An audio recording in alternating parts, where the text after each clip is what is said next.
ଯାଇଛି ବିତି କେତେ ଜନମ, ଯାଇଛି ବିତି ତୁମକୁ ମୁଁ ଥିଲି ଚାହିଁ। ଧନ୍ୟ ମୁଁ ହୋଇଛି ମା, ସ୍ଥିର କରି ନେଲି ମୋହି, ଜୀବନ କିଛି ନ ଚାହିଁ। ମୁଁ ତୁମର ତୁମେ ମୋହର, ମୁଁ ତୁମର ତୁମେ ମୋହର, ବଞ୍ଚିବି ତୁମରି ପାଇଁ। ଧନ୍ୟ ମୁଁ ହୋଇଛି ମା, ତୁମକୁ ଜୀବନ ପାଇ। କେତେ ଜନମ ଯାଇଛି ବିତି, କେତେ ଜନମ ଯାଇଛି ବିତି ତୁମକୁ ମୁଁ ଥିଲି ଚାହିଁ। ଧନ୍ୟ ମୁଁ ହୋଇଛି ମା, ଧନ୍ୟ ମୁଁ ହୋଇଛି ମା, ଧନ୍ୟ ମୁଁ ହୋଇଛି ମା। ମା। श्री अरविंद दुर्गे स्तोत्र। मातः दुर्गे सिंह वाहिनी सर्वशक्तिदायिनी, मातः शिवप्रिय तोर सत्यं सजाता आम्भे माने भारत वर्षर युवक गण तोर मंदिर रे आसीन प्रार्थना करुछु। शुण मातः एई भारत वर्ष प्रकाश हुओ। मातः दुर्गे जुगे जुगे मानव शरीर रे अवतीर्ण होई जन्मे जन्मे तोर ही कार्य करी तोर आनंद धाम रे फेरी जाऊ। एथर भी जन्म होई तोहरी कार्य रे ही आम्भे माने व्रती। शुण मातः एही भारत वर्षे सहाय हुओ। मातः दुर्गे सिंह वाहिनी त्रिशूलधारिणी, वर्मावृत सुंदर शरीरे मातः जयदायिनी तो प्रतीक्षा रे भारत रही अछि। तोर सही मंगलमयी मूर्ति देखिबा को उत्सुक। शुण मातः एही भारत वर्षे आविर्भूत हुओ, प्रकाश हुओ। मातः दुर्गे बलदायिनी, प्रेमदायिनी, ज्ञानदायिनी, शक्ति स्वरूपिणी, भीमे सौम्य रौद्र रूपिणी, जीवन संग्रामे भारत संग्रामे तोर प्रेरित योद्धा आम्भे माने दिय मा प्राणे मने असुरर शक्ति, असुरर उद्यम, दिय मा हृदय रे बुद्धि रे देव चरित्र देव ज्ञान। मातः दुर्गे जगत श्रेष्ठ भारत जाति निबिड़ तिमिर रे आच्छन्न थिला। तुही मातः गगन प्रांत रे अल्प अल्प उदय हेउछु। तोर स्वर्गीय शरीरर तिमिर विनाशिनी आभारे उषार प्रकाश हेला। आलोक विस्तार कर मातः तिमिर विनाश कर।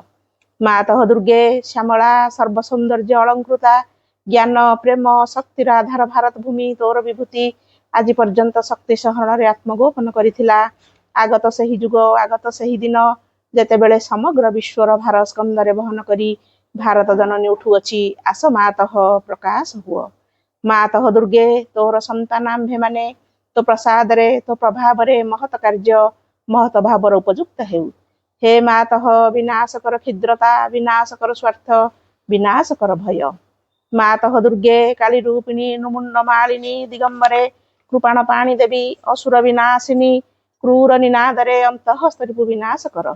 गोटिए भी जेपरी आंभ मानक मध्य जीवित रही न पारे, विमल निर्मल जेपरी हेउ एही प्रार्थना मातः प्रकाश हुओ। मातः दुर्गे स्वार्थ भय क्षिद्र सहायतारे म्रियमाण भारत। हे मातः आंभ मानक महत् कर, महत प्रयासी कर, उदार चेता कर, सत्य संकल्प कर, जेपरी आउ अल्पासी निश्चेष्ट अलस भयभीत न हेउ। मातः दुर्गे जोग शक्ति विस्तार कर। आमे ही तोर प्रिय आर्य संतान आंभ मानक मध्य लुप्त शिक्षा चरित्र मेधा शक्ति श्रद्धा भक्ति तपस्या ब्रह्मचर्य सत्य ज्ञान विकास करी जगत रे वितरण कर। मानव सहाय दुर्गति नाशिनी जगदम्बे प्रकाश हुओ। मातः दुर्गे अंतःस्तरीपु संहार करी बाहर बाधा विघ्न निर्मूल कर।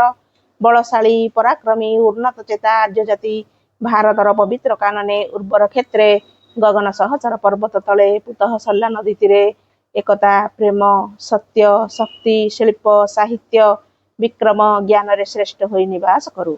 मातृचरण रे एहा ही प्रार्थना प्रकाश हुओ। मातः दुर्गे आंभ मानक मध्य जोग बल रे प्रवेश कर। आम्भे माने होई उठिबु तोर यंत्र अशुभ विनाशी तरबारी अज्ञान तिमिर विनाशी प्रदीप। भारतर युवक गणकर एही वासना पूर्ण कर। जंत्री होई यंत्र चलाओ, अशुभ हंत्री होई तरबारी घुराओ, ज्ञान दीप्ति प्रकाशिनी होई प्रदीप धर प्रकाश हुआ।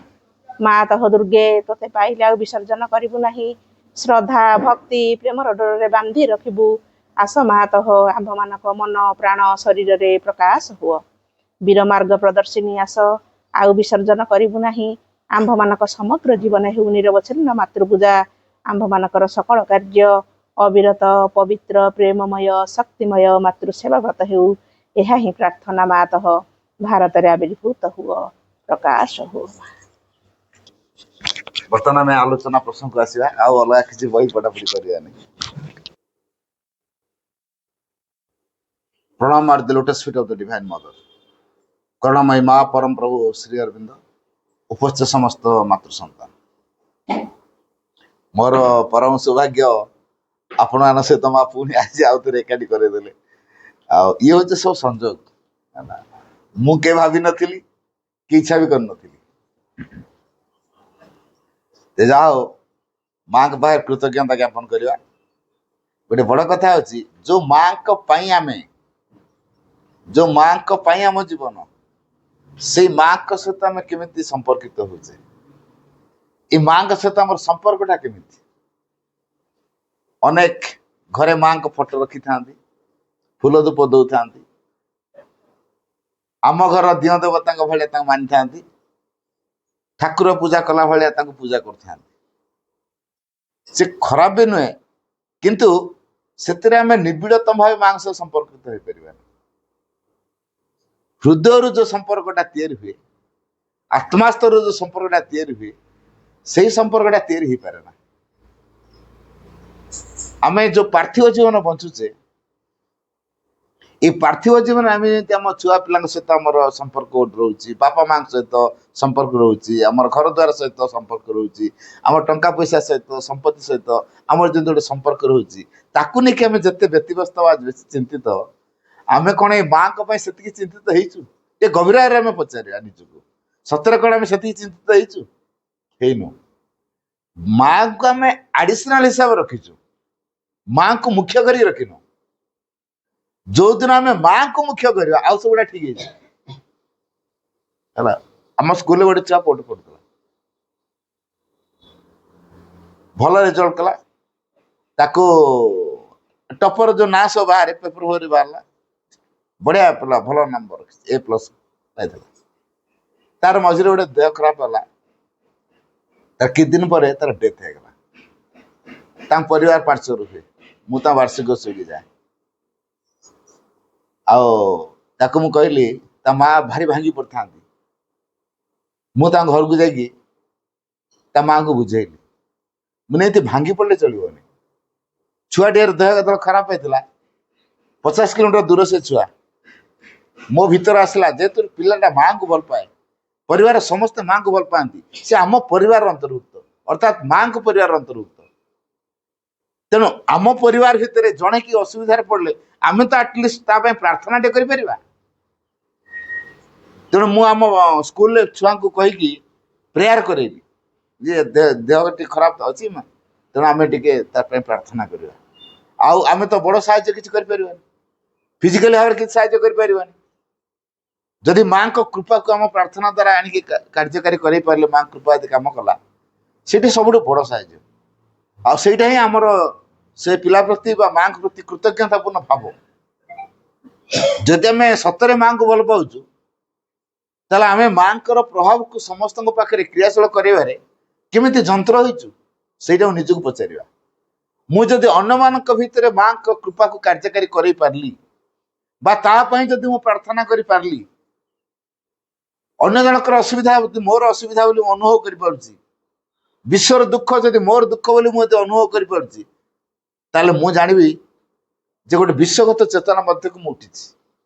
ମୁଁ ସଂକୀର୍ଣ୍ଣତା ଭିତରେ ନାହିଁ, ମୋ ବ୍ୟକ୍ତିଗତ ସୀମିତ ଚେତନା ମଧ୍ୟରେ ନାହିଁ। ତେଣୁ ଏଇ ଭାବ ନେଇକି ମୁଁ ତା ମାଙ୍କୁ ବୁଝେଇଲି। ପିଲାଟେ ଡେଥ୍ କରିଗଲା, କହିଲା ଆଉ ସେ ମାକୁ ଧରିବିନି, ଆଉ ସେ ପାର୍ଚର କରିବିନି। ତାଙ୍କ ଗାଁରେ ସେ ମହିଳା ପାର୍ଚର ଲିଡିଂ ନିଅନ୍ତି ହେଲା। ସେ ସ୍କୁଲ ଅପା ମାନଙ୍କୁ ପଚାରିଲି, ମହିଳା ପାର୍ଚର କଥା କେମିତି ଚାଲିଛି? ନା ଭାଇ, ସେ ଅପାଟି ପୁରା ଫେଡଅପ୍ ହେଇଯାଇଛନ୍ତି, ତାଙ୍କ ବିଶ୍ୱାସ ପୁରା ଚାଲିଗଲା।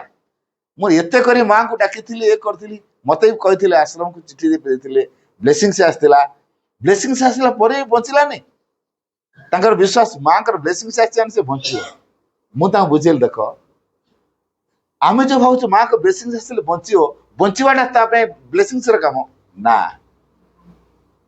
ତା ପାଇଁ ତାର ଶରୀରକୁ ପ୍ରତ୍ୟାଖ୍ୟାନ କରିବା ତା ପାଇଁ ହଉଛି ଆଶୀର୍ବାଦର କାମ କାରଣ ତାର ଅନ୍ତରାତ୍ମା ଦେଖୁଛି ମୁଁ ଏ ଶରୀରକୁ ନେଇକି ଆଉ ବିକାଶ କରିପାରିବି ନାହିଁ ତେଣୁ ମୋର ଅନ୍ତରାତ୍ମା ଆଉ ଏକ ଶରୀର ଦରକାର କରୁଛି ଏ ଶରୀରଟା ବର୍ତ୍ତମାନ ତାର ବିକାଶ ପାଇଁ ଅନୁପଯୁକ୍ତ ହେଇଛି ତେଣୁ ଆମେ ଗୋଟେ ଘରୁ ଆଉ ଗୋଟେ ଘରକୁ ବଦଳେଇଲା ଭଳିଆ ମୁଁ ସପୋଜ ଏଇନା ଫୋନ କରିବି ହଁ ମିନୁ ଭାଇ କୋଉଠି ଅଛନ୍ତି ଆମ ଭାଇ ଘରେ ଅଛି ସେ କହେ କି ମୁଁ ଡ୍ରଇଂ ରୁମରେ ଅଛି ସେ କହେ କି ମୁଁ ବାଥରୁମରେ ଅଛି ସେ କହେ କି ମୁଁ ଡାଇନିଂ ରୁମରେ ଅଛି ଆଉ ମୁଁ ଘରେ ଅଛି କହିବି ଗୋଟେ ଘରେ ଥିଲେ ଆଉ ଗୋଟେ ଘରକୁ ଯାଇଛେ ତେଣୁ ଗୋଟେ ଘରୁ ଆଉ ଗୋଟେ ଘରକୁ ଯିବା ଯାହା ସେମିତି ଗୋଟେ ସ୍ୱର ଛାଡିକି ଆଉ ଗୋଟେ ସ୍ୱର ଛାଡିବା ଗ୍ରହଣ କରିବା ସେଇଆ ମୃତ୍ୟୁଟା ଗୋଟେ ବଡ ଜିନିଷ ନୁହେଁ ଆମେ ତାକୁ ଯୋଉ ରେଟରେ ଗୁରୁତ୍ୱ ଦେଇଛୁ ବାସ୍ତବରେ ସେଟା ସେମିତି କିଛି ନୁହେଁ ତାଙ୍କୁ ବହୁତ ବୁଝେଇଲି ମାନେ ଆମେ ଯଦି ଝିଅ ବିଷୟରେ ସେ ଯୋଉ ଝିଅ ଖାଲି ହଉଥିଲେ ମୁଁ ଝିଅ ବିଷୟରେ ଯଦି ବାରମ୍ବାର ଚିନ୍ତା କରିବା ମନେ ରଖନ୍ତୁ ତା ଆତ୍ମାର ପ୍ରତିବନ୍ଧକ ଆମେ କାହିଁକି ଜାଣିଛନ୍ତି ତାର ଯୋଉ ଆତ୍ମା ବିକାଶ କରିଥାନ୍ତା ତାର ଯୋଉ ପ୍ରାଣିକ ଆସକ୍ତି ଏଇ ଭୌତିକ ଚେତନା ସହିତ ସମ୍ପର୍କିତ ହେଇକି ରହିଛି ସେ ଆସକ୍ତିରୁ ମୁକ୍ତ କରିବା ପାଇଁ ବାଟ ତିଆରି କରୁନୁ ତାକୁ ଆହୁରି ପାର୍ଥିବ ଚେତନା ସହିତ ବାନ୍ଧି ରଖିବା ପାଇଁ ଚେଷ୍ଟା କରୁଛୁ ତାର ଗୁଣଗ୍ରାମକୁ ଆମେ ମନେ ପକଉଛୁ ମୋ ଛୁଆ ଏମିତି ଥିଲା ଏମିତି ବଢିଆ ପାଠ ପଢୁଥିଲା ଏମିତି ଡିବେଟରେ ଯାଉଥିଲା ଏମିତି ଏସେ କୁଇଜରେ ସବୁ ପ୍ରାଇଜ ଆଣୁଥିଲା ତାର ସେଇ କଥାକୁ ମନେ ପକଉଛି ତା ଛୁଆର ପାଷ୍ଟର କାର୍ଯ୍ୟକଳାପକୁ ମନେ ପକଉଛି ଯାହାଫଳରେ କଣ ତାର ଯୋଉ ଆତ୍ମାଟି ଆଉ ଏକ ଶରୀରକୁ ଗ୍ରହଣ କରିବା ପାଇଁ ଉପଯୁକ୍ତ ହେଇଥାନ୍ତା ତାର ଆତ୍ମା ଏ ଯୋଉ ପ୍ରାଣ ସତ୍ତାଟି ତାର ଏଇ ପାର୍ଥିବ ଜଗତରୁ ବର୍ତ୍ତମାନ ଆସକ୍ତିରୁ ମୁକ୍ତ ହେଇପାରୁନି ଆମେ ତାର କାର୍ଯ୍ୟକଳାପକୁ ମନେ ପକଉଛୁ ଅର୍ଥ ତାକୁ ଆଉ ଥରେ ପାର୍ଥିବ ଚେତନା ସହିତ ବାନ୍ଧିକି ରଖୁଛୁ ଏଇଟା ମାତୃଶ୍ରମ ବୋଲି 15 ଭାଗ ବହିରେ ମୃତ୍ୟୁ ଓ ପୁନର୍ଜନ୍ମ ବୋଲି ଗୋଟେ ଚାପ୍ଟର ଅଛି ତାକୁ ଟିକେ ପଢିବେ ବୋଲି ହେଲା ମୃତ୍ୟୁ ଓ ପୁନର୍ଜନ୍ମ ବୋଲି ଗୋଟେ ଚାପ୍ଟର ଅଛି ତେଣୁ ଏ କଥାଟା ମୋଟେ ତା ଆତ୍ମାର ବିକାଶରେ ସହଯୋଗୀ ନୁହଁ ଯେ କାନ୍ଦୁଛି କାନ୍ଦନ୍ତୁ ମନା ନାହିଁ କିନ୍ତୁ କାନ୍ଦିବା ଉଚିତ ନୁହଁ ଯଦି ପ୍ରକୃତରେ ଆମେ ଜଣେ ଆତ୍ମାର ବିକାଶ କଥା ଚାହୁଁଛୁ ତାହେଲେ ଶରୀର ଛାଡ଼ିଲା ପରେ ତା ପାଇଁ ଆମେ ଯୋଉ ବିଭିନ୍ନ ପ୍ରକାର ଭାବରେ ଆମେ ସବୁ କ୍ରନ୍ଦନ କରୁଛୁ ଏଇଟା ହଉଛି କେବଳ ଆମର ଆସକ୍ତି ବଶତଃ କ୍ରନ୍ଦନ ହଉଛି ଗୋଟେ ପରିବେଶକୁ ଗୋଟେ ମାନେ କ୍ରନ୍ଦନର ବାତାବରଣ ଭିତରେ ଆମେ ଛାଡି ଦଉଛୁ ପାର୍ଥିବ ଚେତନା ସହିତ ତାକୁ ବାନ୍ଧିକି ରଖୁଛୁ ତାକୁ ମୁକ୍ତ କରିବା ପାଇଁ ବାଟ ଛାଡୁ ତାର ଯୋଉ ପାଷ୍ଟ କାର୍ଯ୍ୟକଳାପ ସବୁ ମନେ ପକେଇ କାନ୍ଦୁଛୁ ଆମେ ମୋ ବାପା ମୋ ପାଇଁ ଏଇଆ କରିଥିଲା ମୋ ମା ମୋ ପାଇଁ ଏଇଆ କରିଥିଲା କୁଆଡେ ଗଲା ଏମିତି ସବୁ ଭାବିକା ଆମେ ତାକୁ କଣ କରୁଛୁ ଆହୁରି ବାନ୍ଧିକି ରଖୁଛୁ ଏଇଟା ତା ଆତ୍ମାର ବିକାଶରେ କେବେ ଆମେ ସହଯୋଗୀ ନୁହଁ ଆମେ କହୁଛୁ ନା ମୁଁ ମୋ ମାଆକୁ ଆଜି ପର୍ଯ୍ୟନ୍ତ ମନେ ପକଉଛି ମୁଁ ମୋ ଝିଅକୁ ଆଜି ପର୍ଯ୍ୟନ୍ତ ମନେ ପକଉଛି ମୁଁ ମୋ ସ୍ୱାମୀକୁ ଆଜି ପର୍ଯ୍ୟନ୍ତ ମନେ ପକଉଛି ହେଲା ମୁଁ ତାକୁ ଭୁଲି ପାରୁନି ଏଇଟା ତାର ମାନେ ପ୍ରତିବନ୍ଧକ ବିକାଶରେ ପ୍ରତିବନ୍ଧକ ହେଇଛି ଏଇଟା ଆମ ଅଜ୍ଞାନତାର କାମ ମା ସେକୁ ଜଣେ ଗ୍ରହଣ କଲା ପରେ ଏ ପ୍ରକାର କାର୍ଯ୍ୟଧାରା ଯେମିତି ପୁନରାବୃତ୍ତି ଆମର ନ ହବ ସେଥିପାଇଁ ଚିନ୍ତା କରିବା ଏତେ ବିହଳିତ ହବା ନାହିଁ ଯଦି ପ୍ରକୃତରେ ଗୋଟେ ଆତ୍ମାର ମୁକ୍ତି ଆମେ ଚାହୁଁଛୁ ତାର ବିକାଶ ଆମେ ଚାହୁଁଛୁ ଆତ୍ମାର ମୁକ୍ତି ମାନେ ଯୋଉ ଆତ୍ମା ଏ ପାର୍ଥିବ ସ୍ତରକୁ ଆସିଥିଲା ଯୋଉ ପ୍ରାଣକୁ ଇନଷ୍ଟ୍ରୁମେଣ୍ଟ ଉପରେ ବ୍ୟବହାର କରିଥିଲା ଯୋଉ ମନକୁ ବ୍ୟବହାର କରିଥିଲା ଯୋଉ ପ୍ରାଣକୁ ଗ୍ରହଣ କରିଥିଲା ଯୋଉ ଶରୀରକୁ ଗ୍ରହଣ କରିଥିଲା ସେଥିରୁ ମୁକ୍ତ ତାର ଆବଶ୍ୟକ ଅଛି ଆଉ ଆମେ ତାର ଗୁଣଗ୍ରାମକୁ ମନେ ପକେଇ ଭାଳି ତାମାନେ ତାକୁ ମୁକ୍ତ ହବା ପାଇଁ ବାଟ ଛାଡୁନି ଶ୍ରାଦ୍ଧ ଆମେ କଣ ପାଇଁ କରୁଛୁ ଆମର ଆତ୍ମା କେ ବିନାଶ ହୁଏନି ଜୀବନ ମଧ୍ୟ କେବେ ଚାଲିଯାଏନି ଯାହା ଯାଏ ସେଟା ପ୍ରାଣବାୟୁ ଜୀବନ ବୋଲି ଆମେ ବୁଝି ଦେଇଛୁ ପ୍ରାଣ ସତ୍ତାଟାର ଗୋଟେ ସ୍ତରରୁ ଆଉ ଗୋଟେ ସ୍ତରକୁ ଯାଉଛି ସେ ଆଉ ଏକ ପ୍ରାଣକୁ ନେଇକି ଆସିବ କିନ୍ତୁ ଆତ୍ମା ସେ ଗୋଟେ ଅଛି କୋଉ ପ୍ରକାର ପ୍ରାଣକୁ ନବ କୋଉ ପ୍ରକାର ମନକୁ ନବ କୋଉ ପ୍ରକାର ଶରୀରକୁ ନବ ଆଉ ଏ ଲାଇଫରେ ସେ କେତେ ବିକାଶ କରି ସାରିଛି ଆଉ କୋଉ ପ୍ରକାର ଅନୁଭୂତି ସେ ଅର୍ଜନ କରିବ ତାକୁ ପରବର୍ତ୍ତୀ ଜୀବନ ପାଇଁ ସେ ପ୍ରସ୍ତୁତ କରେ ଶ୍ରୀ ଅରବିନ୍ଦ ସେଥିପାଇଁ ଲେଖିଛନ୍ତି ପ୍ରାକ୍ତନ କର୍ମର ସେତିକି ଗ୍ରହଣ କରେ ଯେତିକି ତାର ନୂତନ ଜୀବନର ଭବିଷ୍ୟତ ଅଭିଜ୍ଞତା ପାଇଁ ପ୍ରୟୋଜନ। ଭଲ ଗୋଟେ ମନେ ରଖିବା ବାକ୍ୟଟା, ପ୍ରାକ୍ତନ କର୍ମର ସେତିକି ଗ୍ରହଣ କରେ ଯେତିକି ତାର ନୂତନ ଜୀବନର ଭବିଷ୍ୟତ ଅଭିଜ୍ଞତା ପାଇଁ ପ୍ରୟୋଜନ। ଏ ଲାଇଫରେ ମୋର ଯାହା ଯାହା ହେଲା, ପରବର୍ତ୍ତୀ ଲାଇଫରେ ମୋର କଣ ହବ, ମୋ ଚୈତନ୍ୟତା ଡିସାଇଡ କରିବ। ଯଦି ମୋ ଚୈତନ୍ୟତା ଡିସାଇଡ କଲା, ମୁଁ ଆରଥରକୁ ଗୋଟେ ବିକଳାଙ୍ଗର ଅନୁଭୂତି ନେବି। ବିକଳାଙ୍ଗ ମାନେ କେମିତି ହୁଅନ୍ତି ଜାଣିଛନ୍ତି ତ? ହାତ ଗୋଡ କିଛି କାମ କରୁନଥିବ, ଆବନର୍ମାଲ ହଉଥିବ, ମୁଣ୍ଡ ଠିକରେ ଚିନ୍ତା କରିପାରୁନଥିବ, କଥା ଠିକ କହିପାରୁନଥିବ, ସବୁ ପାର୍ଟ ତାର ଡିଫେକ୍ଟ ହେଲା। ତାପରେ ବି ତାର ଗୋଟେ ଥାର୍ଡ ଆଇ କାମ କରୁଥିବ, ମନେ ରଖିଥାନ୍ତି। ସେ ସେଇଥିରେ ଜାଣି ଦେଇ ପାରୁଥିବ ଏବଂ ଯାହାର ଚୈତନ୍ୟତା ବା ଅନ୍ତରାତ୍ମା ତା ବୋଧ ଶକ୍ତି ଇଣ୍ଟୁସନ ଦ୍ୱାରା ସେ ଯାହା ସହିତ ରିଲେଟେଡ ହବ ନା, ଗଭୀର ଭାବରେ ୟାର ଏଇଆ ହବ, ତାର ସେଇଆ ହବ, ସେ ସେଇଆ ହବ, ତାକୁ ଲେଖି ପକଉଥିବ, ତାକୁ କହି ପକଉଥିବ, ତା କହିବାଟା ଲେଖା ମାଧ୍ୟମରେ ପ୍ରକାଶ ପାଉଥିବ, କୋଉ ଅଲଗା ଅଲଗା ଭାଷାରେ କହି ପକଉଥିବ। ତା ସାଇକିକ ଏଇ ପ୍ରକାର ଡିସିସନ ଯଦି ନେଇଥିବ, ଆମେ ତାକୁ ଯେତେ ଯାହା କଲେ ବି ସେ ସେଇଆ ହିଁ ହବ, ସେ ସେଇଆ ହିଁ ହବ। ଆମ ଇଚ୍ଛାରେ ଭଗବାନ ବା ଆମର ଅନ୍ତରାତ୍ମା ସିଏ କାମ କରେ। ଆଉ ଆମର ଯୋଉ ଡେଥ ବୋଲି ଯୋଉଟା କହୁଛେ, death is not the end of life. ଭଲ କି ଆମେ ଏଟା ମନେ ରଖିବା, death is not the end of life, death is the beginning of life. ଆମେ କଣ ବୁଝୁଛୁ? ଆମେ ଡେଥ କଣ ବୋଲି ବୁଝୁଛୁ? End of life. এইଥିପାଇଁ ପ୍ରୋବ୍ଲେମ। ଯେହେତୁ ଡେଥ ଟାକୁ ଆମ ଏଣ୍ଡ ଅଫ ଲାଇଫ ବୋଲି ବୁଝି ଦେଇଛୁ, ଆଉ ୟା ପର୍ଯ୍ୟନ୍ତ ମୋର ଜୀବନ ନାହିଁ। ମୁଁ ଆସିଲି କୋରାପୁଟକୁ, ବାଟରେ ଉଠାଣି ପଡିଲା, ବଙ୍କାଣି ପଡିଲା, ଖସାଣି ପଡିଲା। ଆଚ୍ଛା, ଯୋଉ ଉଠାଣି ଖସାଣି ମତେ କୋରାପୁଟ ଆସିବା ବାଟରେ ପଡିଛି, ନା ମୁଁ ଉଠି ଆସିଲି ଖସାଣି ପଡିଲା ବେଳକୁ ଖସିଗଲି ତଳକୁ, ପଛକୁ ପଳେଇଲି କି? ସେଇ ଆଗକୁ ପୁଣି ଯାଇଛି ନା ନାଇଁ? ଚିନ୍ତା କରନ୍ତୁ ଟିକେ, ମୁଁ ଉଠାଣିଲେ ଉଠିଲି, ପୁଣି ଖସାଣିଲେ ଖସିଲି, ଆଗକୁ ଗଲି ନା ପଛକୁ ଗଲି? ଆଉ ଉଠାଣି ଉଠିଛି ଖସିଲି ମାନେ ତଳକୁ, ନା କଣ? ଅପୋଜିଟ କି ଏଇଆ? ତାହେଲେ ଉଠାଣି ଆଉ ଖସାଣି ଜୀବନ ଯାତ୍ରା ଭିତରେ ଅଛି ନା ନାଇଁ? ସେମିତି ଜନ୍ମ ଆଉ ମୃତ୍ୟୁ ଜୀବନ ଯାତ୍ରା ଭିତରେ ଅଛି। ଗଢା ହେବା ଭାଙ୍ଗିବା ଇଏ ହଉଛନ୍ତି ଗୋଟେ ପର୍ଯ୍ୟାୟ। ଭଙ୍ଗା ହଉଛି ମାନେ ଡେଥ ହଉଛି, ଗଢା ହଉଛି ମାନେ ଜନ୍ମ ନଉଛି। ଗୋଟେ କାରିଗର ଗୋଟେ ସୁନ୍ଦର ମୂର୍ତ୍ତିଟେ ଗଢିବ, ତାର ଦେଖିଦେଲା କାନଟା ଛୋଟିଆ ହେଇଯାଇଛି, ଏ କାନଟା ବଡ ହେଇଯାଇଛି, ଭାଙ୍ଗିଦବ ନା ନାଇଁ? ଦବ। ଗୋଟେ ହାତ ମୋଟା ହେଇଯାଇଛି, ଆଉ ଗୋଟେ ହାତ ସରୁ ହେଇଛି, ତା ଭାଙ୍ଗିଦବ ନା ନାଇଁ? ତାହେଲେ ଇଏ ଯୋଉ ଭାଙ୍ଗିଲା, କଣ ପାଇଁ ଭାଙ୍ଗିଲା? ଗୋଟେ ଆଉ ଥରେ ନୂଆ କରିକି ସୁନ୍ଦର ଭାବରେ ପୂର୍ଣ୍ଣାଙ୍ଗ ଭାବରେ ସେ ତିଆରି ହବ। ତେଣୁ ଯୋଉ ପୂର୍ଣ୍ଣାଙ୍ଗ ଭାବରେ ଆଉ ଥରେ ତିଆରି ହବ, ଏଇଟା କଣ ତା ବିନାଶର କାରଣ, ନା ନୂତନତାକୁ ପରିପ୍ରକାଶ କରିବା ସୂଚନା? ଆମେ କଣ ବୁଝୁଛୁ? ଜନ୍ମଦିନ ହଉଛି, ନୂଆ ନୂଆ ଡ୍ରେସ ପିନ୍ଧିବାକୁ ଆମର ଆଗ୍ରହ ଅଛି ନା ନାଇଁ? ଶରୀରଟା ନୂଆ ଶରୀରଟା ଗ୍ରହଣ କଲା କାହିଁକି ଆମେ ବୁଝୁଛୁ? ଟିକେ ଚିନ୍ତା କର। ଜନ୍ମଦିନରେ ନୂଆ ଡ୍ରେସ ପିନ୍ଧିବା ପାଇଁ ଭାରି ଆଗ୍ରହ, ନୂଆ ଶାଢୀ ପିନ୍ଧିବା, ନୂଆ ଚେନ୍ ପିନ୍ଧିବା, ନୂଆ ହାର ପିନ୍ଧିବା, ନୂଆ ଗହଣା ପିନ୍ଧିବା, ନୂଆ ଡ୍ରେସ ପିନ୍ଧିବା, ନୂଆ ସବୁ କିଛି ନୂଆ ପିନ୍ଧିବା ପାଇଁ ଆମର ଭାରି ଆଗ୍ରହ। ଆଉ ଶରୀରଟା ନୂଆ ଗ୍ରହଣ କଲା ବେଳକୁ ଆଗ୍ରହ ନାହିଁ। ପୁରୁଣାଟା ଛାଡିବା ଆଉ ଗୋଟେ ଗ୍ରହଣ କରି ସେଟା ବେଳକୁ ନା ନା ମତେ ସେ କଥା କୁହନି, ଶରୀର ଛାଡିଦେବି କାହିଁକି?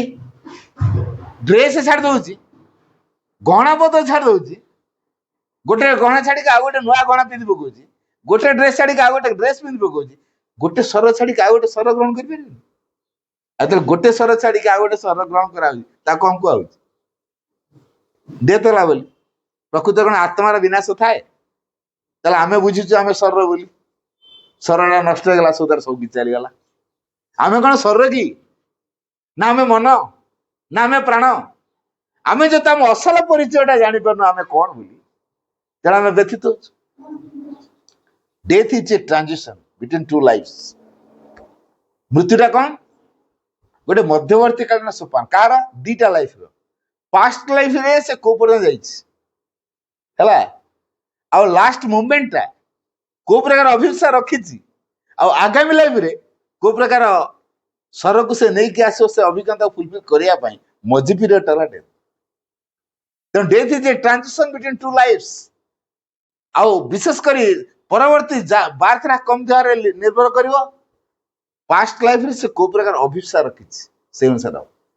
तेणु आटलिस्ट आम स्वर छाड़ा कौन आसक्ति न रखिकी स्वर छाड़ा दरकार जदि घर घर घर घर होता टंका टंका टंका टंका होता मुझे घर करदे जमबाड़ी करदे पैसा पत्र रखीदे सरटा घर प्रति आसक्ति टंका पैसा प्रति आसक्ति जमबाड़ी प्रति आसक्ति मो बागान प्रति आसक्ति सब प्रति आसक्ति रखी हठात स्वर छाड़देली पड़ीसा आगे छुआ देखुती मो घरटा यहाँ आसक्ति छाड़ी ना तेणु से आसक्ति को जब छाड़ी नहीं तार पड़ीसा घरे कौटी जन्म हम जमी ये घर को से देखु हाँ ये घरटा मोर देखी देखा खुशी हो टिके तो जानवर कह घर सब छाड़ घरटा मुझे करी ये बागान मुझे करी तुम से गड़ा कौन करेंगे से मैंने किए तू कौटू आसलु हाँ पड़ीसा घर पिला आसिक ये घर को मु घर करी जमबाड़ी करी बागान करी को करी ये ट्रक करी फैक्ट्री करी आ कौन कौन करी ठेंगा धरी बाड़ेगा ना नहीं मत कहते वास्तव यहाँ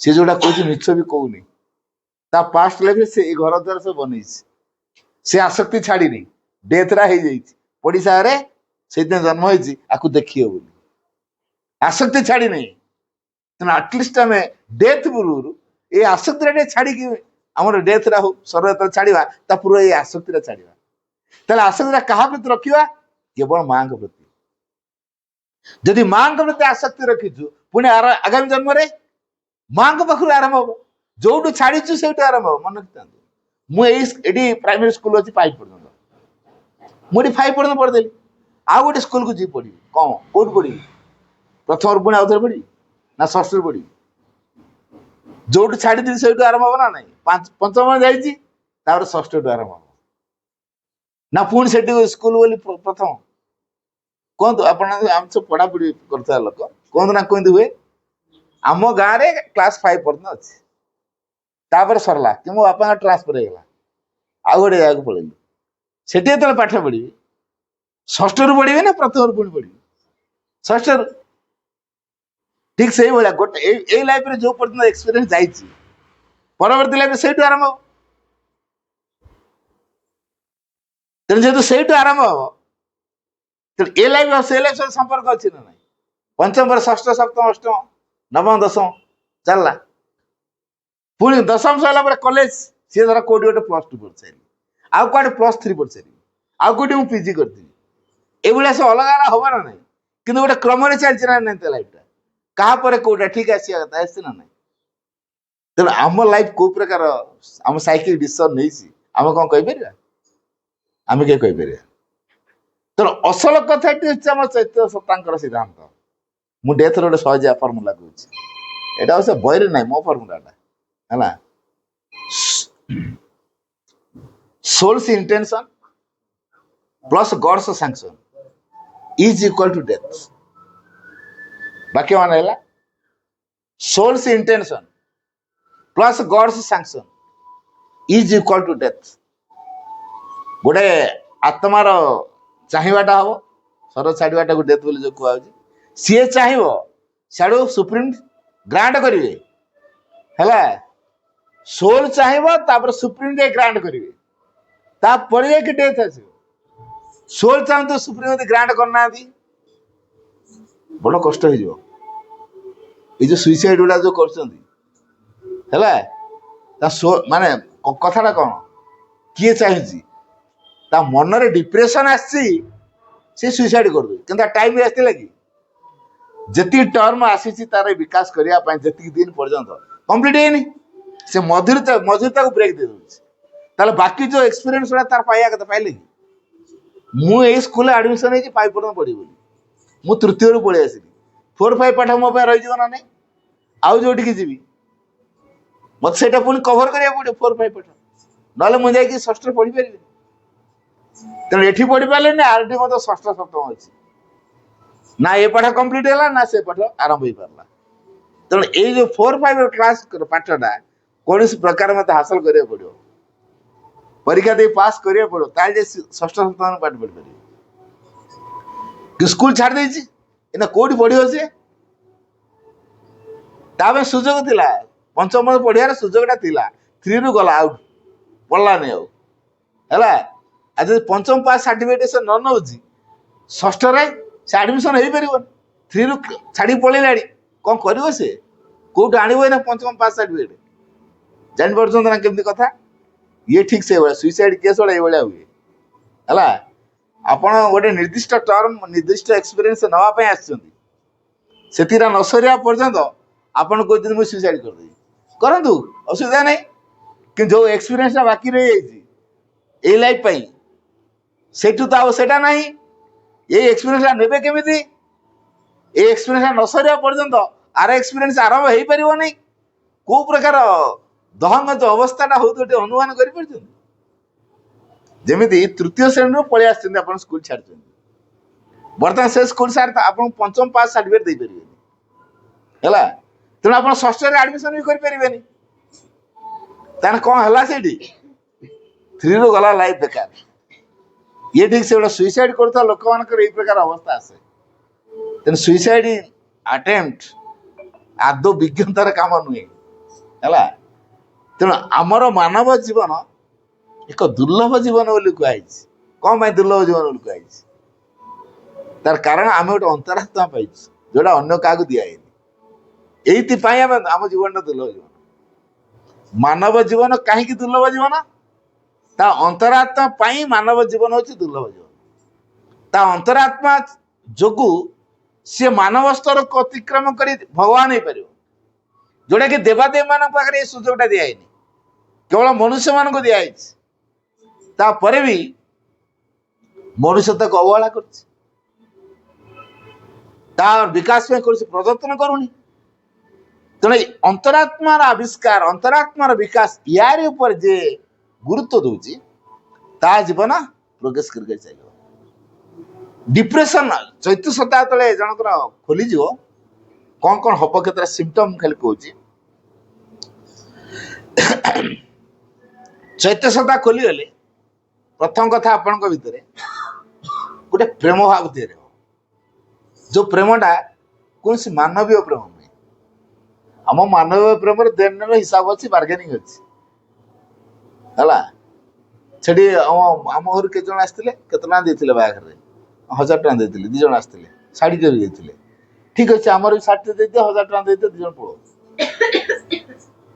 ତାଙ୍କର କ'ଣ ଦେଇଥିଲେ ଆମର ସେଇଆ ଦେବା ହିସାବ ଏଇଟା ମାନବୀୟ ପ୍ରେମ ଦେନ୍ ନେନ୍ ମାନେ ମୁଁ ଯଦି କିଛି କରୁଛି ତାହେଲେ ସିଏ ନିହାତି କରିବା ଦରକାର ନହେଲେ ମୁଁ ଭୟଙ୍କର ତାପରେ ଶେଷରେ କେହି 2 ଗୋଟିଏ ଜମା ବିଶ୍ୱାସ ନାହିଁ ସମସ୍ତଙ୍କୁ ସାହାଯ୍ୟ କରିବ ଜମା 2 ଗୋଟିଏ ସାହାଯ୍ୟ କରିବନି ଏଇ ପ୍ରକାର ଡାଇଲଗ ବାହାରିବ ଶେଷରେ ସମସ୍ତଙ୍କୁ ସାହାଯ୍ୟ କରିବ 2 ଗୋଟିଏ ସାହାଯ୍ୟ କରିବନି ବୁଝିପାରୁଛି ସେ ଜମା ପଚାରିବେନି କାରଣ ମୁଁ ତାର ଏତେ ଉପକାର କରିଛି ଆଟଲିଷ୍ଟ ମତେ ଗୋଟେ ରିକଗ୍ନିସନ କରୁ ହଁ ତା ପାଇଁ ମୁଁ ଏତିକି ଉପକାର ପାଇଛି ବୋଲି ଆଟଲିଷ୍ଟ ସେ କହୁ ତାଠୁ ଟିକେ ମୁଁ ପ୍ରେସ୍ ପାଇବା ପାଇଁ ଚାହୁଁଛି ହେଲା ଆଉ କିଛି ନଦେଲା ନାହିଁ ଟଙ୍କା ପଇସା ମୁଁ ଚାହୁଁନି ଆଟଲିଷ୍ଟ ମତେ କହୁ ମୁଁ ଆମ ଭାଇଙ୍କ ପାଇଁ କି ମୁଁ ଆଜି ଉପକାର ପାଇଛି ତାଙ୍କ ପାଇଁ ମୁଁ ଆଜି ଏକ୍ଜିଷ୍ଟ କରିପାରିଛି ସେ ନଥିଲେ ମୋର ବଡ଼ ଅସୁବିଧା ହେଇଥାନ୍ତା ଆଟଲିଷ୍ଟ ସେତିକିଟା ଭାବରେ ସେ କହୁ ଆମେ ତାଠୁ ଆଶା କଲୁ ଏଇଟା ହଉଛି ମାନବୀୟ ପ୍ରେମ କିନ୍ତୁ ଗୋଟେ ଚୈତ୍ୟ ସପ୍ତାହ ଜାଗ୍ରତ ହେଲେ ଏଇ ପ୍ରେମ କାମ କରିବନି ତାର ଆଉ ଟିକେ ହାୟର ଷ୍ଟେଜଟା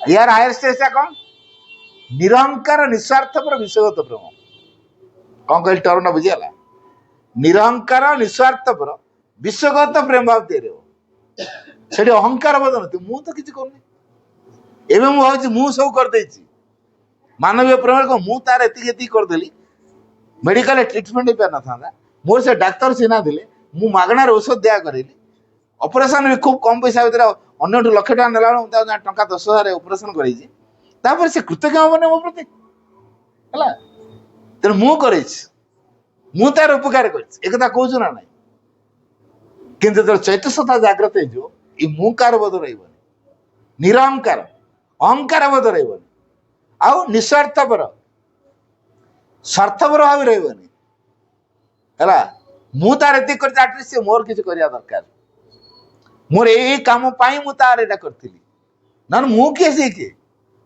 ମୋର କିଛି ସ୍ୱାର୍ଥ ନଥିଲେ ମୁଁ କ'ଣ ତା ପାଇଁ କାମ କରିଥାନ୍ତି ତାର ଯଦି ଆଜି ମୁଁ ଉପକାରଟା କରିଥିବି ସେ ଗୋଟେ ବଡ଼ ପୋଷ୍ଟରେ ଅଛି ହେଲା ତାର ଚିହ୍ନା ପରିଚିତ ଅଛନ୍ତି ତାର ସମ୍ପର୍କୀୟ କିଏ ଜଣେ ଅଛନ୍ତି ତା ମାଧ୍ୟମରେ ମୋ କାମଟା ହାସଲ କରିବି ତେଣୁ ମୁଁ ୟା ସିନା ଉପକାରଟା କରିଥିଲେ ସେ ସେକ୍ରେଟାରିଏଟରେ ଯାଇ ସାଇଏସ୍ ଅଫିସରକୁ କହିକି ମୋ କାମଟା କରେଇବ ସାଇଏସ୍ ଅଫିସର ତା ଭିଣେଇ ବୁଝିହଉଛି। ତେଣୁ ୟାର ଉପକାରଟା କରିଦେଲେ ସେ କିଛି ନ ମୋ ପାଇଁ ଯାଇ ଟିକେ କହିବ ତା ଭିଣେଇକି ତାର ଟିକେ ନନା କରିଦିଅ।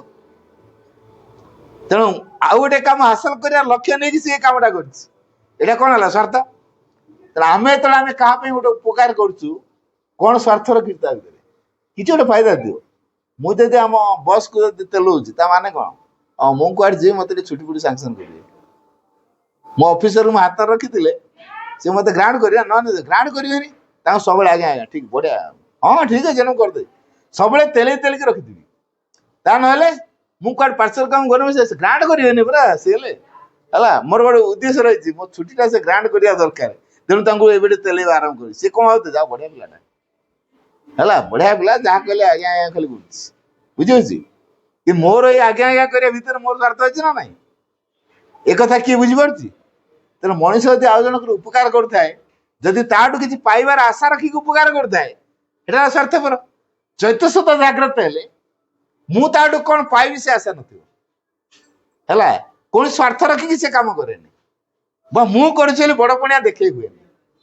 ତେଣୁ ନିରହଙ୍କାର ନିଃସ୍ୱାର୍ଥପର ବିଶ୍ୱଗତ ପ୍ରେମ ଅର୍ଥାତ୍ ସଂସାରରେ ଲୋକଗୁଡାକ ଏମିତି ହନ୍ତସନ୍ତ ହୁଅନ୍ତି, ପ୍ରଭୁ ତମେ ଟିକେ ସଂସାର ଏଇଟା କାହିଁ ରଖିଛ ହଟେଇ ଦଉନ। ତାମାନେ ଏଠି କଣ ଆସିଲା? ବିଶ୍ୱବାସୀଙ୍କ ପାଇଁ ପ୍ରାର୍ଥନା ଆସିଗଲା। ଲୋକଗୁଡାକ ରୋଗରେ ସଢୁଛନ୍ତି, ଗରିବ ଲୋକଟା ମରି ଯାଉଛନ୍ତି, ପଇସା ପାଉନାହାନ୍ତି, ଟ୍ରିଟମେଣ୍ଟ ହେଇପାରୁନି। ସଂସାରରେ ରୋଗଟା ପ୍ରଭୁ ରଖିଛ କାହିଁକି? ତ ଏମିତି କିଛି କର ଯେମିତି ସଂସାର ରୋଗଟା ଦୂରେଇ ଯିବ। ଏଇ ଯୋଉ ସଂସାର ରୋଗଟା ଦୂରେଇବା ପାଇଁ ଯୋଉ ଭଗବାନଙ୍କୁ ପ୍ରାର୍ଥନା କରାହେଲା, ଏଇଟା ହେଲା ବିଶ୍ୱଗତ ପ୍ରେମ। ବିଶ୍ୱବାସୀଙ୍କର କଲ୍ୟାଣ ପାଇଁ ଭଗବାନ ପାଖରେ ପ୍ରାର୍ଥନା କରା, ତାଙ୍କ କୃପା ଆସି କାର୍ଯ୍ୟ କରୁ। ଏଇଟା କେତେବେଳେ ତିଆରି ହବ?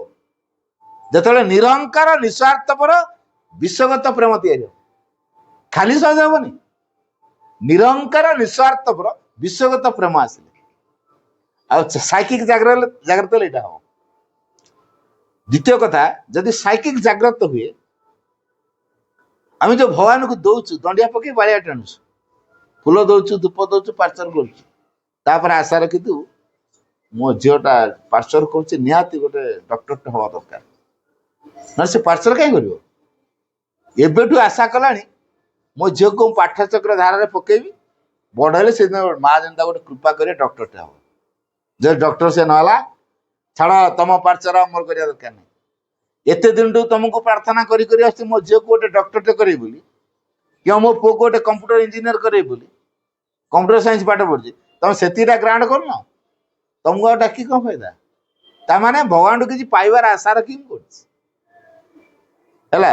ସିଏ ଯଦି ଦଉଛନ୍ତି ମୁଁ ଖୁସି ହଉଛି, ତାହେଲେ ଭଗବାନଠୁ ନବାରେ ମୁଁ ଖୁସି। ଏଇଟା ଚୈତନ୍ୟତା ଜାଗ୍ରତ ଲକ୍ଷଣ ନୁହଁ, ତାର ଉପଜିଟା। ମୁଁ ଭଗବାନ କେତେ ଦେଲି ମୁଁ ସେତେ ଖୁସି ହେବି। ଜୟ ଫର ଗିଭିଂ, ଜୟ ଫର ଟେକିଂ ନୁହଁ। ସାଇକିକ ଜାଗ୍ରତ ହେଲେ ଜୟ ଫର ଗିଭିଂ, ଦେବାରେ ଆନନ୍ଦ, ନେବାରେ ଆନନ୍ଦ ତିଆରି ହବନି। ବୁଝିଗଲା? ତେଣୁ ଏଇ ଜିନିଷଟା ଆମର ଦରକାର। ଜୟ ଫର ଗିଭିଂ, ମୁଁ କେତେ ଦେଲି, ମୁଁ ଯେତେ ଭଗବାନଙ୍କୁ ଦେଇପାରିଲି ମୁଁ ସେତେ ଆନନ୍ଦିତ ହେବି ହେଲା। ମୁଁ ଯେତେ ଦେବି ମୁଁ ସେତେ ଆନନ୍ଦିତ ହେବି। ଆଉ ଗୋଟେ ଜିନିଷ ହବ, ନ୍ୟାରୋ ଥଟ୍ସରୁ ସେ ଆଉଟ ହେଇଯିବ, ତା ଲିମିଟେସନ ପାର ହେଇଯିବ।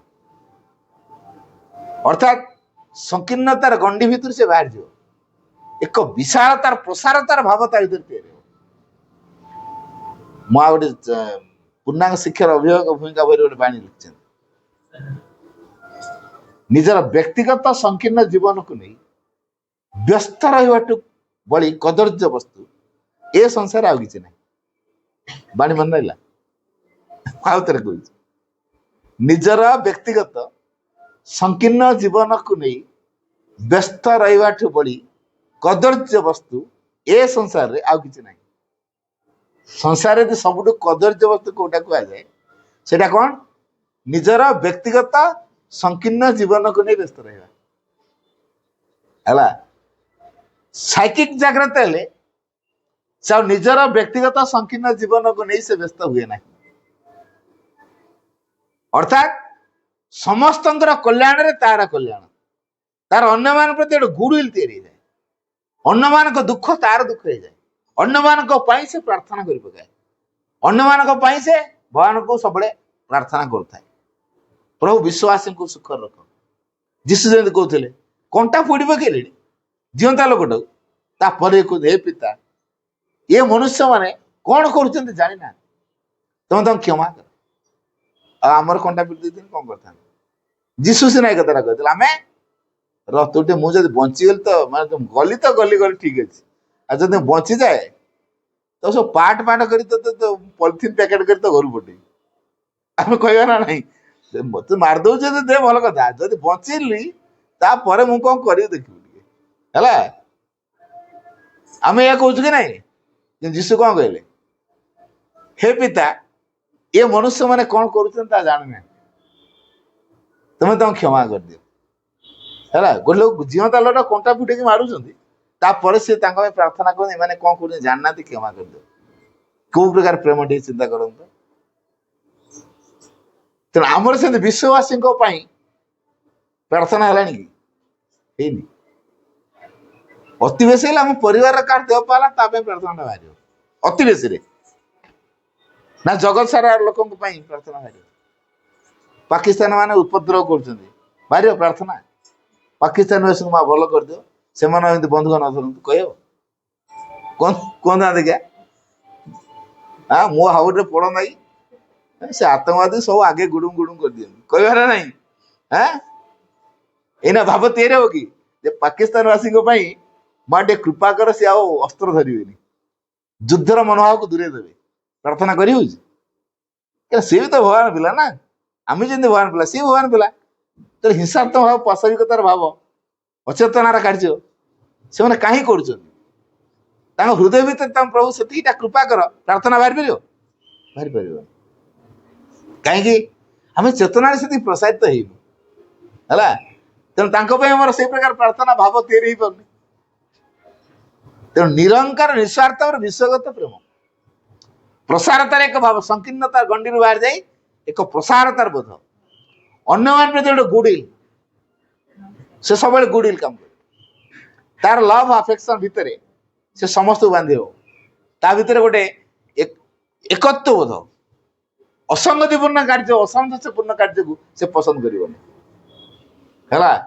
ଅସଙ୍ଗତି ଅସାମଞ୍ଜସ୍ୟ କାର୍ଯ୍ୟକୁ ସେ ଆଦୌ ପସନ୍ଦ କରିବନି ହେଲା। ତେଣୁ ଅସଙ୍ଗତି ଅସାମଞ୍ଜସ୍ୟକୁ କ୍ରିୟା ରୂପ ନ ଦେବା ପାଇଁ ସେ ପ୍ରେମକୁ ମାଧ୍ୟମ କରେ। ସମଗ୍ର ବିଶ୍ୱ ବର୍ତ୍ତମାନ ଗୋଟେ ପରିବାର ହବ, କେମିତି? କାହା ଦ୍ୱାରା ହବ? ଅରବିନ୍ଦ ସେଥିପାଇଁ ତିଆରି ହେଇଛି। ହ୍ୟୁମାନ ୟୁନିଟର ରିପ୍ରେଜେଣ୍ଟେସନ ସେ କାହା ଦ୍ୱାରା ହବ? ଏ ଲଭ ଦ୍ୱାରା, ବିଶ୍ୱଗତ ପ୍ରେମ ଭାବ ଦ୍ୱାରା ସମଗ୍ର ପୃଥିବୀକୁ ଗୋଟେ ପରିବାର କରାହବ, ଯୋଉଟା ଭାରତ ବର୍ଷ। ଆମ ଭିତରେ ସେଇ ସମ୍ଭାବନାଟା ଅଛି, ପ୍ରତ୍ୟେକ ଭାରତୀୟଙ୍କ ଭିତରେ। ଆମେ ଟିକେ ସେଇଟାକୁ ଚିନ୍ତା କରିବା। ମୋ ମା ଚାଲିଗଲା, ମୋ ବାପା ଚାଲିଗଲା, କଣ କରିବି? ମୁଁ ଯେମିତି ଶକ୍ତି ନେଇଗଲି। କିରେ ମୁଁ କୁଆଡୁ ଶକ୍ତି ନେଲି? ମୋ ସ୍ଥୂଳ ମାଟି ସଂସାରକୁ ଆଣିଥିଲା ବୋଲି ମୁଁ ଏଇ ମାଙ୍କୁ ଜାଣିବାର ସୁଯୋଗ ପାଇଲି। ମୁଁ ତେଣୁ ତାଙ୍କ ପ୍ରତି କୃତଜ୍ଞ ହେଲା। ଆଉ ତାଙ୍କୁ କାହିଁ ବାଳିବି? ବର୍ତ୍ତମାନ ଯାହାକୁ ଧରେଇ ଦେଲା ମୋ ମା, ସେଇ ମାଙ୍କ କୃପାରେ ମୋ ମାର ସାର୍ଥକତା ମୁଁ କରେଇବି, ମୋ ବାପାର ସାର୍ଥକ କରେଇବି, ତା ଆତ୍ମାର ମୁକ୍ତିର ବାଟ ଖୋଲିବି। ଆମେ ତ ସୀମିତ ହେଇଯାଇଛୁ, ସଂକୀର୍ଣ୍ଣ ହେଇଯାଇଛୁ ହେଲା ଆମ ପରିବାର ଭିତରେ। ତେଣୁ ଆମ ପରିବାର ପାଇଁ କେବଳ ପ୍ରାର୍ଥନା ହଉଛି, ଅତି ବେଶୀ ହେଲେ ଜଗତବାସୀ ପାଇଁ ପ୍ରାର୍ଥନା ହଉଛି, ହଉନି। ଆଉ ଗୋଟେ କଥା ହବ, ଯେତେବେଳେ ଚୈତ୍ୟ ସତ୍ତା ଜାଗ୍ରତ ହେଇଯିବ, ଇଣ୍ଟୁସନ କାମ କରିଯିବ, ରୋଗ ଆସିବା ପୂର୍ବରୁ ତାକୁ ସିମ୍ପଟମ ଦେଖାଯିବ, ଜାଣିପାରିବ ସେ ମତେ ରୋଗ ଆସିବ ହେଲା। ଆଗକୁ କଣ ଘଟିବାକୁ ଯାଉଛି ଫୋରକାଷ୍ଟ ହେଇଯିବ, ତାକୁ ସେ ଜାଣିଦେଇ ପାରିବ ମୋର ଏଇଟା ଗୋଟେ ହବାକୁ ଯାଉଛି।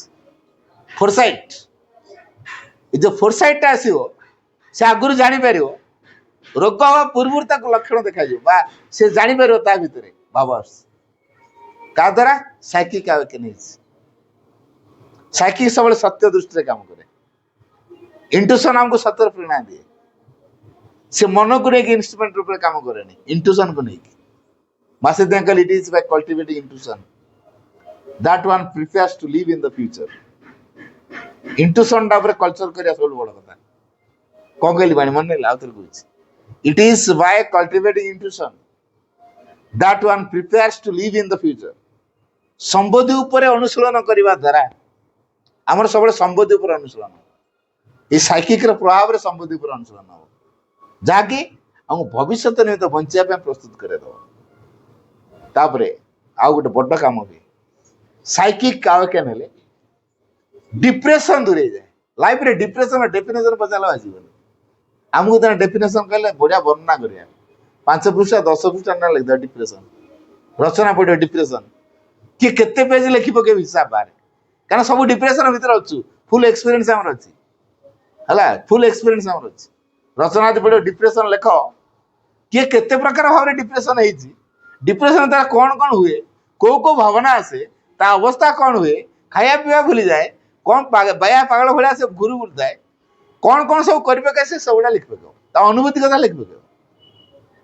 ସାଇକିକ ଆୱାକେନ୍ ହେଲେ ଡିପ୍ରେସନ ଆଉଟ୍ ହେଇଯିବ ହେଲା, ଡିପ୍ରେସନ ଯେତେବେଳେ ଆଉଟ୍ ହେଇଯିବ ତେଣୁ ସେ ଆଉ ଡିପ୍ରେସନ ସଂଜ୍ଞା କଣ ଜାଣିପାରିବନି, ବୁଝିପାରୁଛି।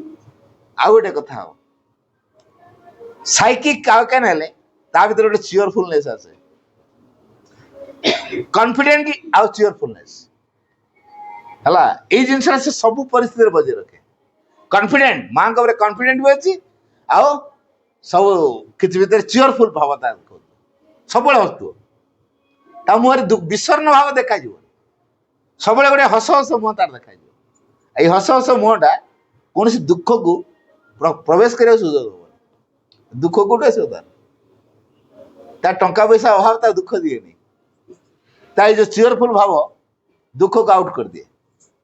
ତେଣୁ ସବୁବେଳେ ଚିୟରଫୁଲ ଭାବ ତା ଭିତରେ ରଖାଯାଏ, ଡିପ୍ରେସନ ସେଥିପାଇଁ ଆସେନି। ତାପରେ ଆଉ ଗୋଟେ କଥା ହୁଏ, ସେ ଭବିଷ୍ୟତ ପାଇଁ ବଞ୍ଚିବା ପାଇଁ ବେଶୀ ଚିନ୍ତା କରେ, ପାଷ୍ଟରେ କଣ କରିଥିଲା ତାକୁ ନେଇ ସେ ଭାଳି ହୁଏନି। ଯଦି ସାଇକିକ ଆୱାକେନ୍ ହେଲା, ପାଷ୍ଟ ଜିନିଷର ଭାଇବ୍ରେସନ ତା ପାଖରେ ନଥାଏ, ସେ ଫ୍ୟୁଚର ବିଷୟରେ ବେଶୀ ଚିନ୍ତା କରେ ହେଲା, ଆଉ ପାଷ୍ଟକୁ ଫ୍ୟୁଚର ଏକ ପ୍ରସ୍ତୁତି ପର୍ବ ହିସାବରେ ଗ୍ରହଣ କରେ। ମାସଟା ଲେଖିଛନ୍ତି, ୟୁଜ ଦ ପାଷ୍ଟ ଆଜ ଏ ପ୍ରିପାରେସନ ଫର ଦ ଫ୍ୟୁଚର। ତେଣୁ ଅତୀତକୁ ଭବିଷ୍ୟତର ଏକ ପ୍ରସ୍ତୁତିର କ୍ଷେତ୍ର ହିସାବରେ ସେ ଗ୍ରହଣ କରିନିଏ, ତାକୁ ବ୍ୟବହାର କରେ। ଅତୀତଟା କେମିତି ଭବିଷ୍ୟତ ପାଇଁ ପ୍ରସ୍ତୁତ ହେଇପାରିବ, ଏଇ କାର୍ଯ୍ୟଧାରା ତା ଭିତରେ ତିଆରି ହୁଏ। ତେଣୁ ସାଇକିକ ଆୱାକେନ୍ଟା ହଉଛି ଆମ ଜୀବନ ପାଇଁ ସବୁଠୁ ଗୁରୁତ୍ୱପୂର୍ଣ୍ଣ ହେଲା। ତେଣୁ ଆମେ ଯଦି ମାଙ୍କୁ ସବୁବେଳେ ଭଲ ପାଇବା, ଏଇ ଡିଭାଇନ ମଦରଙ୍କୁ, ମୁହଁକୁ ଯଦି ସବୁବେଳେ ଚାହିଁବା, ମୁଁ ଗୋଟେ ସହଜିଆ କଥାଟା କହୁଛି, ଆଉ ଭାରି ପ୍ରାକ୍ଟିକାଲ କଥାଟା କହୁଛି। ଆପଣ ମାଙ୍କ ହସ ହସ ମୁହଁକୁ ସବୁବେଳେ ଦେଖନ୍ତୁ, ସବୁବେଳେ ଦେଖନ୍ତୁ। ସାଇକିକ ଜାଗ୍ରତ ହବ ନ ହବ, କଣ ହବ ନ ହବ ଚିନ୍ତା କରିବା ଦରକାର ନାହିଁ। ଆପଣଙ୍କର କାମ ହେଲା ମାଙ୍କ ଫଟୋ ପାଖରେ ଛିଡା ହେବେ, ଖୋଲା ଆଖିରେ ମାଙ୍କ ହସ ହସ ମୁହଁକୁ ଦେଖିବେ, ଆଖିକି ମିଳିବେ, ଅନେକ ସମୟ ଧରି ସେଇଠି ଛିଡା ହେବେ, ମାଙ୍କ ସହିତ ସମ୍ପର୍କ ଯୋଡ଼ିବେ ହେଲା। ତାଙ୍କରି ଦୃଷ୍ଟି ଭିତରେ ଦେଇ ସିଏ ଆମ ସାଇକି ଖୋଲିଦେବେ। ଆମେ କଣ ଖୋଲିବା, ମାଙ୍କର ହସ ହସ ମୁହଁ ପାଖରେ ଆମେ ଛିଡା ହେବା, ମାଙ୍କ ଆଖି ସହିତ ଆଖିକି ମିଶେଇବା, ଦୀର୍ଘ ସମୟ ଧରି ମାଙ୍କ ଆଖି ଚାହିଁବା। ତାପରେ ଦେଖିବେ ଧୀରେ ଧୀରେ ଏଇ ଅଭ୍ୟାସ କଲେ ମା ତାଙ୍କ ଦୃଷ୍ଟି ଭିତରେ ଦେଇ ଆମ ଅନ୍ତରାତ୍ମାକୁ ସିଏ ଜାଗ୍ରତ କରିଦେବେ ହେଲା। ଆମେ କଣ ଜାଗ୍ରତ, ଯେତେ ଚେଷ୍ଟା କଲେ ପାରିବାନି, ଏଇଟା ସହଜ ବାଟ। ଆସନ୍ତୁ ସେଇଆ କରିବା, ମା ପାଇଁ ଯୋଗୀ ହେବା। ଆମେ ଟିକେ ନୀରବ ରହିବା, ସାରିବା, silence.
Supreme Lord, eternal truth, let us obey thee alone and live according to truth.